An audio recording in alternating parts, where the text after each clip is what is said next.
Alam mo kung ano ang nakakatakot.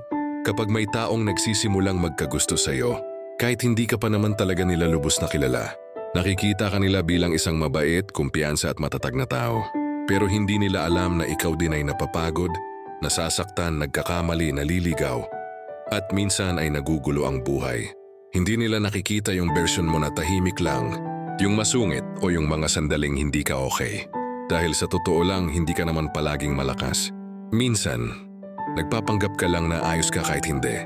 Pero alam mo kung ano ang napagtanto ko. Hindi mo kailangang itago ang magulo at hindi perpektong bahagi ng sarili mo para lang mahalin.